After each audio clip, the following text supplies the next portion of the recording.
जब से लगी है मोहे गोरी लगनवा, जब से लगी है मोहे गोरी लगनवा, बिसर गया रे मोरा घर आंगनवा, बिसर गया मोरा घर आंगनवा। छोड़ आई हो, छोड़ आई सारा घरवार रसिया, तो छोड़ आई सारा घरवार रसिया, मैं तो नाचूंगी तेरे दरबार रसिया, मैं तो नाचूंगी तेरे दरबार रसिया।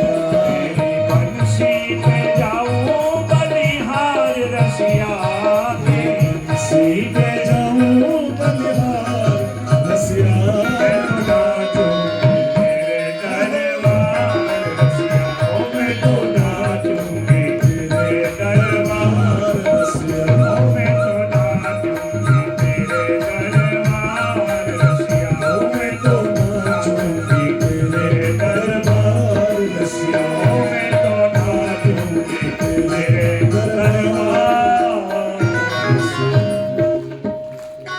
बोले बंसी वारे की जय जय श्री राम। इति वेणुरवम राजम सर्वभूत मनोहरम। ऐसी सुंदर जो बंसी की धुन है उसको जब ब्रजबामाएं सुनती हैं तो सब काम धाम छोड़ के गोपी श्रृंगार कर रही है, मांग में सिंदूर सजा रही है। कन्हैया ने बंसी बजाई। सुखदेव कहते राजा परीक्षित उस बंसी की सुध में बेसुध होकर के मांग के सिंदूर को आंख का अंजन बना ले रही है, आंख के काजल को मांग का सिंदूर बना रही है, पांव के पायल को नाक की नथ के रूप में पहन ले रही है, नाक की नथ को पायल समझ ले रही है। कौन वस्त्र, कौन आभूषण, कौन श्रृंगार कैसे धारण करना है, उस सब को देख करके सारी जो ब्रजबामाएं हैं श्रुत्वा व्रजस्त्रियः सर्वा वर्णयन्त्यो भिरे भिरे, सब काम धाम छोड़ के भगवान के उस रास मंडल पे चली जाती है। भगवान ने जब सब ब्रजबामाओं को आते हुए देखा, सबका स्वागत किया। और ये जब ब्रजबामाएं भगवान से मिलने आई ना, ये दुनियादारी की चर्चा करके नहीं आई, यहीं पर जो है सुंदर एक गीत है वेणु गीतम, जिस धुन को सुन करके ये सब बेसुध हो जाती है और चर्चा करती है। अक्षण्णतां फलविदं न परं विदामः, शक्यः पशुननु विवेशयतो वयस्यै, वक्त्रं ब्रजेश सुतयोरनुवेणुजुष्टम्,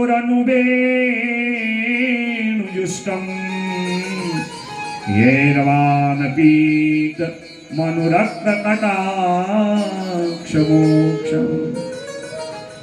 इन आंखों की सफलता उसी के लिए है जो इन आंखों से उस बाके बिहारी का दर्शन करे।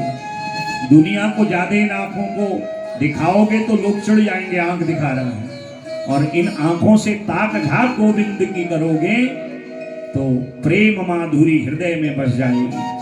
जितनी कड़वाहट है, खारापन है, वो सब आंखों से निकल जाएगा।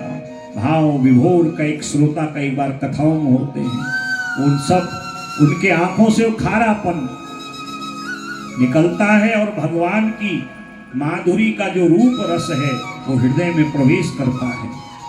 और उसके लिए समय तो निकालना ही पड़ता है, मन परमात्मा में लगाना ही पड़ता है। ये गोपिकाएं यही कहती हैं, दिन रात केवल भगवान के ही यश को गाती हैं। और जब रास मंडल में ये पहुंची हैं, भगवान ने सबसे पहले इनका मन टटोला, पहले कहा आइए आपका स्वागत है। और जब सब आ गई तो भगवान ने कहा कि आपने आकर के क्या अच्छा किया। स्वागतम वो महाभागा प्रियम किम करवाणि वह। पहले तो कहा तुम सब मेरे प्रिय हो, आओ तुम्हारा स्वागत है। सब आ गई, सबने सिर हिलाया, हाँ आ गई। तो भगवान ने फिर इनका मन टटोला। मातरः पितरः पुत्रा भातरः पतयश्च वा। क्या आपने अपना घर बार दुनियादारी छोड़ के, कोई पति को छोड़ के आया, कोई सास ससुर को, कोई माता पिता को, कोई नाती पोते, कोई घर की जिम्मेदारी, 3 प्रकार की ब्रज मामाएं हैं ना। एक कुमारिका है जिनका भी ब्याह नहीं हुआ, और मन क्या है, हमें श्री कृष्ण वर रूप में प्राप्त हो। एक गृहस्थी है जो घर का काम तो करती है पर मन परमात्मा में है, और एक वानप्रस्थी सन्यासिन है जिनकी सारी जिम्मेदारी पूर्ण होगी पर मन है परमात्मा का स्वरूप दर्शन हो। तो भगवान यही कहते हैं कि आप अपना घर का काम धंधा छोड़ के, अपने पति माता पिता संसार के रिश्ते छोड़ के, और वो भी रात्रि में आ रही हो, क्या तुमने अच्छा किया? गोपिकाएं अभी तक तो बड़ी खुश हो रही थी जब स्वागत हो रहा था, और जब भगवान ने कहा तो सब ने अपना सर नीचे कर लिया। मनी मन कहती हैं, पहले बुला रहे हैं, स्वागत कर रहे हैं, और फिर कह रहे हैं कि क्या तुमने अच्छा किया। अरे वाह, ये भी कोई बात हुई। पहले बंसी की धुन में एक एक का नाम लेते हैं और फिर स्वागत करते हैं, और जब हम इनके पास आ जाती हैं तो ये कहते हैं क्या तुमने अच्छा किया, क्या तुमने रात्रि में आके ये अच्छा किया। और वैसे भी शास्त्र की एक मर्यादा है कि स्त्री को रात्रि में अकेले कहीं नहीं जाना चाहिए। अब आज ये बातें कहने का कोई ज्यादा भाव अर्थ भी नहीं है, अगर कहेंगे तो लोग लड़ने आ जाएंगे। मैं तो शास्त्र की बात आपसे कह रहा हूं। देखिए, कई बार कई देवियां प्रश्न भी करती हैं, महाराज ये सारी प्रतिबंध हमारे लिए क्यों है? लड़कों के लिए कोई कुछ नहीं कहता, लड़कियों के लिए सब कहते हैं। लड़का जो है ना वो एक जंग लगा हुआ लोहा है, और बिटिया जो है वो एक ऐसी मणि है जिसके पास मणि होती, क्या खुले में छोड़ता है उस मणि को? मणि को व्यक्ति सुरक्षित रखता है। लोहा तो महाराज जंग लगा है, कहीं पड़े रहे उसको चोर भी नहीं ले जाता, किसी की उस पर कुदृष्टि भी नहीं पड़ती। स्त्री तो एक मणि है, कन्या एक मणि है, और मणि जितनी सुरक्षित और संरक्षित रहेगी उसका प्रभाव उतना बढ़ेगा। और बाकी कौन क्या सोचे, क्या कुतर्क करे, क्या तर्क दे, मैं इस पे ज्यादा नहीं जाता। मैं तो भागवत की बात कह रहा हूं। भगवान ये कहना चाहते हैं कि अपना हित चाहने वाली स्त्रियों को रात्रि में बिना काम के, बिना कारण के कहीं अकेला नहीं जाना चाहिए। हाँ, बहुत आवश्यक हो। अब आज के समय तो बेटा भी नौकरी करता है और बिटिया भी रात की नौकरी करती है, बहू भी नौकरी करती है, बेटा भी, वो विषय अलग है। तो भगवान कहते हैं क्या तुमने अच्छा किया? इतना कहते ही इनके नेत्रों से जल बरसने लगा, अपने दाएं पांव के अंगुली से भूमि को कुरेदने लगी। ओ भगवान कहते हैं कुछ ज्यादा ही कह दिया शायद। भगवान कहते हैं देखो, मैं तुम्हें केवल एक बात पूछ रहा हूं, तुम्हारे मन को टटोलना चाह रहा हूं कि तुम मन से आई हो या खाली शरीर से। जैसे अक्षर में कथाओं में, मैं क्या सभी संत विद्वान कहते हैं, कथा सुनने वाले तो जैसे यहाँ इतनी भीड़ है, सब पांडाल भरा हुआ है ना, कथा सुनने वाले रसिक गिने चुने होंगे। बाकी कोई भंडारा वीर होगा, कोई प्रसाद वीर होगा, कोई निमंत्रण वाला होगा, अगर नहीं जाएंगे शायद वो नाराज हो जाएंगे। और कोई मेला देखने भी आया होगा कि ये कैसा सजावट है, कैसी कथा हो रही है, संगीत वाले कैसे, व्यास जी कैसे, महात्मा जी आ रहे हैं वो कैसे, कुछ मेला देखने वाले भी होंगे। कथा सुनने वाले रसिक तो गिने चुने ही होंगे, और जो सुन रहे होंगे वो इसको समझ रहे होंगे। इसलिए जब तक हम रसिक नहीं बनेंगे, भावुक नहीं बनेंगे, ये भाव गोपियों की तरह हमारे मन में नहीं आ सकता। और देखिए, भगवान भी गोपिकाओं का यही भाव टटोल रहे हैं। ये वास्तव में मुझसे प्रेम करती हैं या केवल दिखावे के लिए आई हैं? जैसे कई बार लोग निमंत्रण मनाने जाते हैं, लिफाफा दे आते हैं और नकली हंसी भी करते हैं, हाँ हमारा ठीक है ना, ठीक है। वो मन की हंसी नहीं है, वो खाली दिखावे की है। मन से हंसोगे तो आनंद आएगा, दिखावा करोगे तो जो व्यक्ति के सामने तुमने दिखावा किया वो भी आपके वहां के दिखावा ही करेगा। भगवान यही देख रहे थे, ये आनंद में है या संसार के केवल मेला देखने वाले के रूप में आए हैं। भगवान कहते मैं तो तुम्हारे मन को टटोल रहा हूं। और भगवान ने उस समय जब गोपिकाओं से ये सारी बातें करी, इनका मन टटोला, तो गोपिकाओं को थोड़ा साहस हुआ। गोपिकाओं ने भगवान से एक प्रश्न किया, एक निवेदन किया, बताओ हम आपसे एक बात पूछती हैं। कहा कि एक पतिव्रता स्त्री थी, उसका धर्म कर्म उसकी सेवा केवल उसके पति तक ही था, और यही एक पतिव्रता का धर्म है। पति जैसा भी हो, अंधा हो, काना हो, लूला हो, लंगड़ा हो, विद्वान हो, मूर्ख हो, धनवान हो, निर्धन हो, जब उसका ब्याह हो गया तो उसके लिए उसका वो परमेश्वर है, और उसी में वह परमात्मा को देख करके मनसा वाचा कर्मणा उसकी सेवा करे, यही एक पति धर्म है। तो गोपिकाएं कहती हैं, भगवान ये बताओ कन्हैया, एक पतिव्रता स्त्री जो दिन रात केवल अपने पति का भजन करती है, एक दिन पति को कहीं परदेश काम के लिए जाना पड़ा, तो आज पत्नी बहुत आकुल व्याकुल हुई कि महाराज आपके बिना तो हम एक क्षण भी नहीं रहती है, तो आप जब तक लौट के आओगे तब तक तो हमारे प्राण निकल जाएंगे, क्योंकि आपके बिना न हम खाना खाती हैं न पानी पीती हैं, आपकी सेवा के बिना हम घर का कोई कार्य करती भी नहीं। पति देवता वो भी जानते थे, हाँ ये तो बहुत साध्वी पतिव्रता है। तो कहा देखो, मैं अपनी एक छाया चित्र, जिसको फोटो कहते हैं, कि आपको देता हूं, जब तक मैं न लौटूं मुझे ही इसको समझ के सारी जो है आज्ञा लेके कार्य करना। और पति देवता निकल गए, और ये पतिव्रता देवी नित्य अपने पति के ही उस छाया चित्र से आज्ञा लेती, घर का सारा कार्य करती थी, नित्य पूजन करती थी।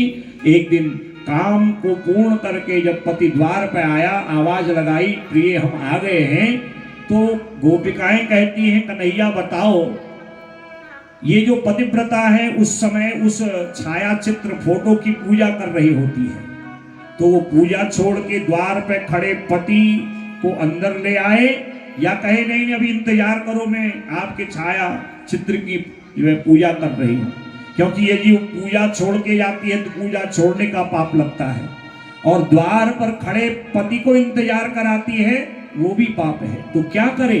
भगवान कहते सीधा उत्तर है, अरे जब साक्षात पति आ गया तो फिर छाया पति की आवश्यकता क्या है। गोपिकाएं कहती है, हम भी यही आपसे कहना चाह रही हैं, हम केवल आपकी हैं, प्रेष्टो भवान तनुभृताम किल बंधुरात्मा, हमारी अंतरात्मा में आप बस चुके हो, हम आपसे अनन्य प्रेम करते हैं, और हमारे प्रेम में किसी प्रकार की कोई वासना नहीं है, कोई विषय नहीं है, हमारा प्रेम स्वच्छ हिमालय से निकलने वाली गंगा के जल की तरह पवित्र है, इसमें किसी प्रकार का कोई प्रदूषण नहीं है, किसी प्रकार का कोई विषय नहीं है, कोई काम नहीं है। हम आपसे काम सुख नहीं चाहती, हम आपसे विषयों का सुख नहीं चाहती, हम तो आपके दिव्य स्वरूप माधुरी का दर्शन करने यहाँ आई हैं। क्योंकि प्रेष्टो भवान तनुभीरा, हम आपसे अनन्य प्रेम करती हैं, और हमारा प्रेम समर्पण वाला प्रेम है। तदीयता, त्वदीयता, मदीयता। प्रेम के 3 स्वरूप जो है आचार्यों ने, रसिकों ने बताए हैं, केवल दिखावे के लिए नहीं महाराज।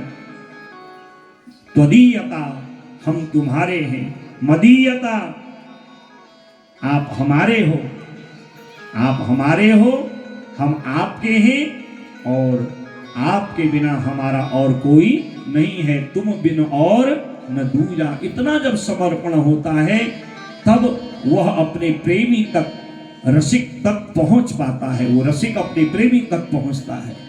भगवान ने कहा, धन्य है गोपिकाओं, मैं तो ऐसे ही आपके मन टटोल रहा था, आपके मन को, और आपका प्रेम देख करके भगवान आज भाव विभोर हो गए, और भगवान ने अपने हजारों रूप धारण किए, क्योंकि हजारों ब्रज मामाएं हैं, जितनी गोपी उतने रूप, और कभी भगवान गोपी बन जाते, कभी राधा बन जाते, कभी राधा कृष्ण बन जाती, कभी गोपी कृष्ण बन जाते, कभी कृष्ण गोपी बन जाते।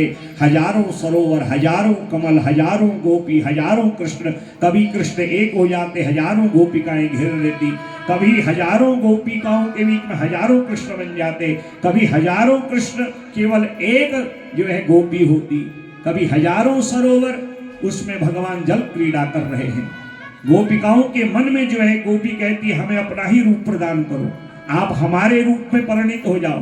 तो कभी भगवान गोपी, और गोपी कृष्ण बन जाते हैं। कभी गोपी कहती हमारा श्रृंगार करो, कभी भगवान उनको सुंदर फूलों से सजा रहे हैं। अनन्य भाव से सारा जो वह रास मंडल है गोपी कृष्णमय हो गया। गोपी वल्लभ भगवान की, रास रासेश्वर भगवान की जय। सारा रास मंडल कृष्ण राधामय, कृष्ण गोपी मय हो गया। और कभी कभी क्या होता है, जब ज्यादा मिलता है ना तो व्यक्ति को अहंकार हो जाता है। यहाँ गोपिकाओं को क्या लगता है, मैं भगवान से ज्यादा प्रेम करती हूँ तब मेरे साथ है, क्योंकि भगवान है योगेश्वर। उन्होंने देखा है हजारों लाखों गोपिकाएं, तो इनके साथ मिलन कैसे हो, तो भगवान ने उतने रूप धारण कर लिए, इसलिए उनका नाम योगेश्वर है। जो एक साथ अनेक रूपों में विभक्त हो जाए उनका नाम योगेश्वर है। बोलिए योगेश्वर भगवान की जय। और गोपिकाओं को क्या लगता है, ये मुझसे प्रेम करते इसलिए मेरे साथ है। अगली को भी यही लगता है, तीसरी को भी यही लगता है। भगवान ने कहा वारे वाह, अभी तक तो कहती थी न खलु गोपिका नंदनो भवान अखिल देहि नाम अंतरात्मा। आप सब जीवों की अंतरात्मा है और यहाँ अब मैं हो गई है। और जहां आता है अभिमान वहां से अंतर्धान हो जाते हैं भगवान। इन गोपिकाओं को दंड देने के लिए भगवान 4-6 कदम आगे तक गए। गोपी कहती हमें अपने पीठ पे ले जाइए, हम जो है हमारा श्रृंगार करिए, हम अब चल भी नहीं सकती, आप हमें उठा के। भगवान जैसा गोपी चाहती है वैसा करते हैं। जब मैं होने लगी तो उसी समय भगवान ततश्चांतर दधे कृष्ण सावधूरन्वतप्यत। भगवान उस रास मंडल से अंतर्धान हो गए, जो समस्त गोपिकाओं के हृदय में अपना प्रेम रस प्रदान उनको कर रहे थे, उनको अपना दिव्य रूप प्रदान कर रहे थे, जो जैसा चाहती वैसा कर रहे थे। पर जब इनको मैं का भाव आया, ततस् अंतर दधे, भगवान उस रास मंडल से जब अंतर्धान हो गए, गोपिकाओं को क्या लगा जैसे किसी वृक्ष में कोई बेल चढ़ी हो और वृक्ष को काट दो, बेल अपने आप गिर जाती है। गोपिकाओं को भी आज ऐसे ही लगा और गोपिकाएं आकुल व्याकुल होकर कृष्ण को पूरे वृंदावन के कुंज निकुंज में, यमुना तट पर, उस ब्रज भूमि में और कदम्ब की डाल में आकुल व्याकुल होकर के ढूंढने लगी। हा नाथ रमण प्रेष्ठ क्वासी क्वासी महाभुज दास्यास्ते कृपणाया में सखे दर्शय दर्शनम। हे श्याम सुंदर, हे कन्हैया, हम तुम्हारी हैं, तुम बिन और न दूजा, आपके बिना हमारा कौन है। हम तुम्हें कहां कहां नहीं ढूंढी। आकुल व्याकुल गोपिकाएं भगवान को कुंज निकुंज में ढूंढने लगी। अनविंछन्त्यो भगवतो मार्गम गोप्यो विदूरतः, दूर दूर तक जहां जहां भगवान ने जो जो लीलाएं करी वहां तक गई। और भगवान के पद, जो पग चिन्ह है, पांव के निशान, चरण के निशान, उनके पीछे पीछे गोपिकाएं गई। हाँ, भगवान इधर को गए, इधर को गए। अब वो पग चिन्ह भी दिखाई देने जब बंद हो गए तो सारी गोपिकाएं आकुल व्याकुल हो गई। हे श्याम सुंदर, हे प्रियतम, हम आपके बिना कहां जाएं। सब कुछ छोड़ के तो आपकी शरण में आई। दुनिया जिसका त्याग करे उसको आप शरण देते हो, और जिसका त्याग आप कर देते हो फिर उसका संरक्षण कौन करता है, उसको कौन स्वीकारता है। हम तो केवल आपकी हैं और आप ही के लिए आई, हम कहां जाएं, क्या करें। आकुल व्याकुल सुखदेव कहते राजा परीक्षित, जब सारी गोपिकाएं आकुल व्याकुल हो गई, भगवान ने दर्शन नहीं दिया, तो गोपिकाओं ने वो लीलाओं का नाटक किया जो जो भगवान ने की। एक गोपी पूतना बन गई, एक कृष्ण बन गई, एक तृणावर्त बन गई, एक कृष्ण बन गई। एक गोपी पत्थर उठा के कह रही है मैं कृष्ण हूं, गोवर्धन उठाया है। मतलब जो भगवान ने किया है वो गोपिकाएं करती हैं और लीला को बिगाड़ देती हैं, ताकि भगवान आके कहें मैंने ऐसे थोड़ी किया। परंतु भगवान ने फिर भी उनको दर्शन नहीं दिया। और अचानक एक तुलसी का वृक्ष हवा के झोंके से हिला। गोपिकाओं को लगता है कि भगवान वहां होंगे, क्योंकि भगवान को तुलसी से बड़ा प्रेम है। तुलसी का नाम है वृंदा, इसलिए भगवान उस वृंदावन में आए, ब्रज में आए हैं। गोपिकाएं सब उस वृंदा तुलसी के पास गए, कहा अरे तुलसी, अरे वृंदा, तुझको तो भगवान से बड़ा प्रेम है, भगवान तो तेरे बिना भोग तक नहीं लगाते। जो परम वैष्णव होते हैं ना, वो बिना तुलसी दल के भोग नहीं लगाते। वो प्रसाद में पहले तुलसी दल डालते हैं और तब उस प्रसाद को ग्रहण करते हैं। क्या तूने हमारे श्याम सुंदर को देखा? फिर हवा का झोंका आया, तुलसी का वृक्ष हिला, मानो वह तुलसी कह रही हो जैसे आप भगवान के दर्शन के लिए आकुल व्याकुल हो रही हो ना, वैसे मैं भी भगवान के दर्शन के लिए आकुल व्याकुल हूं। अखियां हरि दर्शन की प्यासी, निस दिन चाहत कमल नयन को, निस दिन रहत उदासी। आज तो गोपिकाओं को ऐसा लग रहा है बस मानो प्राण निकल जाए, पर प्राण निकल नहीं सकते, क्योंकि इन आंखों का संकल्प है जब तक आप सामने न हो तब तक शरीर से प्राण न जाए। आकुल व्याकुल गोपिकाएं यमुना तट पर आई, पुलिन पुनः पुलिनमादाय कालिंद्या कृष्ण भावना समवेता जगो कृष्णम तदा गमन कांक्षिता। सब गोपिकाएं यमुना तट पर आई। यमुना से कहा अरे यमुना, तू भी कृष्ण वर्ण की और हमारे कन्हैया भी श्याम वर्ण के, क्या तूने हमारे प्रियतम को, हमारे प्यारे को देखा है? यमुना की एक लहर आई, गोपिकाओं के चरण का स्पर्श करके लौट गई। माने ये कह रही हो कि जैसे तुम कृष्ण के दर्शन के लिए आकुल व्याकुल हो ना, मैं भी यहाँ उन्हीं का दर्शन करने के लिए आकुल व्याकुल हो रही हूँ। तब गोपिकाओं ने विचार किया, कन्हैया मिलेंगे कहाँ, हमारे प्यारे कहाँ मिलेंगे? तब उनको एक बात याद आई, भगवान किसी को मिले न मिले, जिसने भगवान के प्यारे गीत गाए हैं उनको भगवान अवश्य मिलते हैं। मद भक्ता यत्र गायन्ते तत्र तिष्ठामि नारद। भगवान को गीत बहुत प्रिय है, इसलिए भागवत में अनेक गीत हैं और 10वें स्कंद तो गीतों से ही भरा है। वेणु गीतम, युगल गीतम, प्रणय गीतम, भ्रमर गीतम, और भागवत का सबसे श्रेष्ठ गीत है गोपी गीतम, जो 18 श्लोकों में कनक मंजरी छंद में है और कुल 19 श्लोक हैं और 18 श्लोक जो है कनक मंजरी छंद के हैं। और गोपिकाओं ने जब हताश उदास भाव से भगवान को पुकारा, आकुल व्याकुल भाव से पुकारा, जब भगवान नहीं आए तो आज मन में संकल्प किया कि भगवान को एक जो है प्रसन्न करने का सरल साधन है गीत। आज हम एक मिलके गीत गाती हैं, यदि इस गीत को सुन के भी भगवान नहीं आए, हमारे प्यारे श्याम सुंदर हमें दर्शन नहीं दिए, तो इसी यमुना की जल में कूद के समाधि दे देंगी। तब गोपिकाओं ने मिलके, सुखदेव कहते राजन, एक सबसे सुंदर मधुर गीत गाया जिसका नाम है गोपी गीत। अब अधिक तो इतना समय नहीं, 2-3 श्लोक गोपी गीत के गाते, क्योंकि इस गोपी गीत को सुन के मेरे बिहारी प्रसन्न हो जाते हैं। जो परम भागवत रसिक होते हैं, जो परम वैष्णव होते हैं, वो इस गीत को गाए बिना अन्न जल तक ग्रहण नहीं करते, क्योंकि इस गीत को गाने से भगवान शीघ्र ही प्रसन्न हो जाते हैं, हृदय में मधुरता से निवास करते हैं, उसकी वाणी कंठ में मधुरता प्रदान करते हैं। और गोपिकाओं ने बड़ा सुंदर गीत गाया है। गोप्यौजुः जयति तेऽधिकं जन्मना व्रजः श्रयत इन्दिरा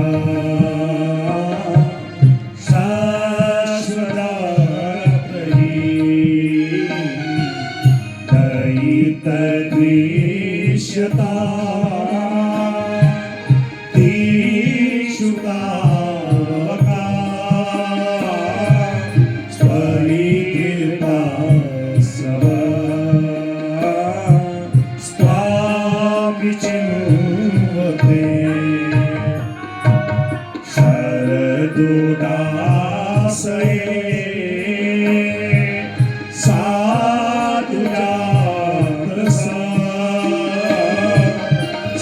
रसी जो दरा स्त्री मुसारिशा सूरत नाथ दे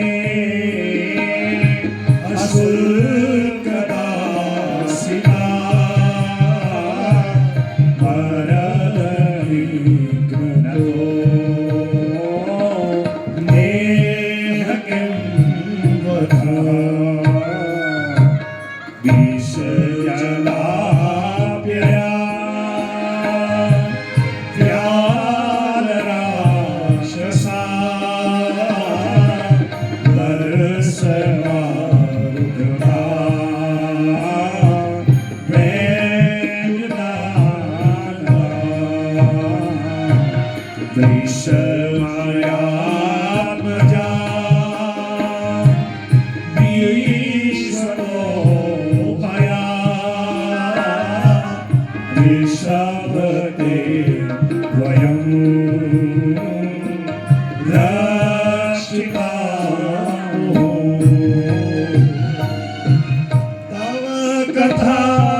रास रासेश्वर भगवान की जय जय श्री राम। ब्रज बामाएं आज आकुल व्याकुल हो गई। गोविंद को, कन्हैया को, श्याम सुंदर को नेत्रों में जल है, कंठ अवरुद्ध है, मन केवल उनके दिव्य माधुरी में है। एक पत्ता भी गिरता दौड़ के जाती, शायद श्याम सुंदर आ गए होंगे। कहीं भी हलचल हो लगता कन्हैया आ गए। ऐसी आकुल व्याकुल बेसुध। सुखदेव कहते राजा, उन गोपिकाओं ने बड़ा सुंदर मीठा गीत गाया। अभी 19 श्लोकों का गीत है। अब इसका अगर खाली शब्दार्थ भी बताओ 2-3 घंटा लगता है। श्रीमद् भागवत का सबसे प्रिय और उत्तम श्रेष्ठ गीत, जिसको गाते गाते रसिक लोग नेत्र से जल बरसाने लगते हैं, भावुक हो जाते हैं। और उन रसिकों पर मेरे गोविंद अपनी बड़ी अनुकंपा करते हैं। जो संसार के विषयों में लगे हैं, उनके समझ में ये गीत कहाँ आएंगे। ये गीत तो केवल उनके लिए है जो उनसे प्रेम करते हैं, जो उनको प्राप्त करना चाहते हैं, जो उनका दिव्य सौंदर्य का दर्शन करना चाहते हैं। गोपिकाएं कहती हैं, ते अधिकम जनवना ब्रजः जयति। जब से आप इस ब्रज मंडल में आए हैं ना, तो इस ब्रज की इतनी महिमा बढ़ गई, अब कोई वैकुंठ जाना ही नहीं चाहता। जन्म जन्म मोहि दीजियो वृंदावन को वास। क्योंकि आप आए, इंदिरा अत्र श्रयति। इंदिरा नाम लक्ष्मी, लक्ष्मी भी आपके बिना कहाँ रहने वाली है। वो भी आकर के इस ब्रज मंडल की परिचारिका बन गई है। हे प्यारे, हे श्याम सुंदर दीक्षितावका, हमारे जीवन का संकल्प है कि हम केवल आपको देखें। बंसी वारो सावरो पलक ढाक तो ही दे देखूं, ना मैं देखूं और को ना तो ही देखन दे। आप तो हमारे जो है नैनों में बसने वाले हैं। इन नेत्रों ने आपकी सुंदर माधुरी का दर्शन कर दिया तो अब दुनिया की इच्छा ही नहीं है। सारा सौंदर्य दुनिया का आपके सामने फीका है। जिन नेत्रों ने आपका प्रेम रस पिया हो तो सुंदर दुनिया के और रस उसको फीके ही लगते हैं। हे गोविंद, हम दुनिया छोड़ के आई हैं क्योंकि आप जिसको मिलते हो उसके जन्म जन्मांतर के सारे रोग शोक विषय तृष्णा नष्ट हो जाती है। और आपके पास आई और आपने भी हमें दर्शन दिया और आज आप अंतर्धान हो गए, हम कहां जाएं बताओ। हमने अहंकार किया, न खलु गोपिका नंदनो भवान अखिल देहिनाम अंतरात्मने। आप केवल बाबा नंद यशोदा के ही नहीं, प्रत्येक जीव की अंतरात्मा है। क्या हमने कभी सेवा का कोई शुल्क लिया आपसे? अशुल्क दासिका, हम बिन मोल ली आपकी सेविका, निरंतर आपका भजन करती है।